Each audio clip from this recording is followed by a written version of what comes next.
News 18 India. उधर अजीत पवार गुट को एनसीपी दिए जाने पर दिल्ली से मुंबई तक सियासी घमासान छिड़ गया। एक दिन पहले चुनाव आयोग ने तय किया था कि एनसीपी और पार्टी के चुनाव चिन्ह पर अजीत पवार का कब्जा होगा, लेकिन शरद पवार गुट ने चुनाव आयोग के फैसले का विरोध किया और मुंबई में एनसीपी दफ्तर के बाहर अजीत पवार के खिलाफ मोर्चा खोल दिया। शरद पवार के समर्थकों ने अजीत पवार के खिलाफ खूब नारे लगाए, मानो इन नारों के जरिए वो अपनी भड़ास निकाल रहे हों। एनसीपी दफ्तर के बाहर जुटे शरद पवार के समर्थकों के हाथों में कई बैनर नजर आए। इनमें ज्यादातर में अजीत पवार की तस्वीर थी। किसी में अजीत पवार की तस्वीर पर क्रॉस का निशान दिखा तो किसी में उनके चेहरे पर लाल निशान लगाया गया। कई में उनके खिलाफ नारे भी लिखे गए। शरद पवार गुट के लोगों का यह गुस्सा इसलिए फूटा क्योंकि चुनाव आयोग ने एनसीपी और पार्टी का चुनाव चिन्ह अजीत पवार को दे दिए और इसी के बाद शरद पवार गुट के लोग भड़क गए। प्रदर्शन के अलावा पोस्टर वॉर भी शुरू हो गई।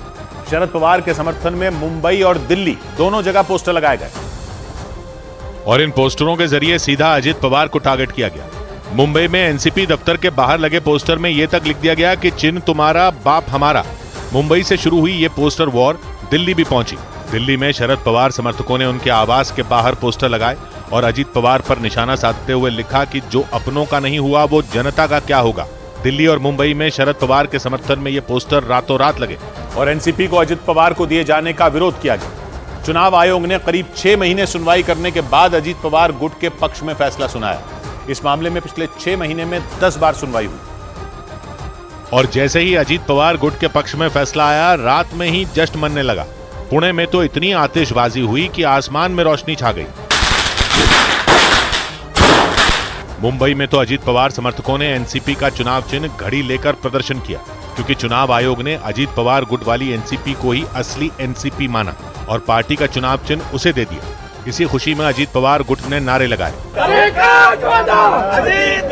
जश्न के बीच ही अजीत पवार ने चाचा शरद पवार के साथ कानूनी लड़ाई की भी तैयारी कर ली और सुप्रीम कोर्ट में कैविएट दाखिल कर दिया और सुप्रीम कोर्ट से अपील की कि अगर शरद पवार गुट सुप्रीम कोर्ट में याचिका दाखिल करता है तो बिना अजीत पवार गुट का पक्ष सुने कोई आदेश न दिया जाए।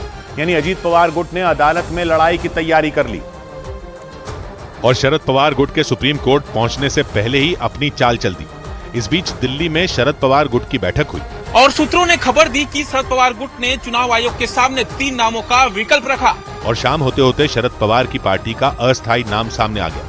चुनाव आयोग ने शरद पवार गुट को राष्ट्रवादी कांग्रेस पार्टी शरद चंद्र पवार नाम दिया। ये नाम राज्यसभा चुनाव की 6 सीटों के लिए दिया गया। सूत्रों ने बताया कि शरद पवार ने अपनी पार्टी के लिए बरगद का पेड़ चुनाव चिन्ह मांगा।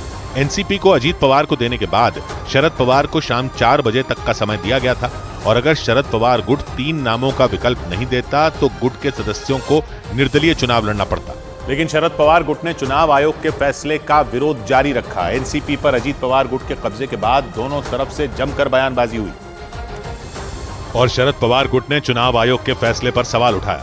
कश्मीर टू कन्याकुमारी किसी से भी पूछो एनसीपी किसकी है तो शरद पवार का ही नाम लेगा। लेकिन अजीत पवार गुट ने चुनाव आयोग के फैसले को सही ठहराया। सही आज हमको फैसला मिला है और हमारे पक्ष में है। अजीत पवार पिछले साल महाराष्ट्र की शिंदे सरकार के मंत्रिमंडल में शामिल हुए थे।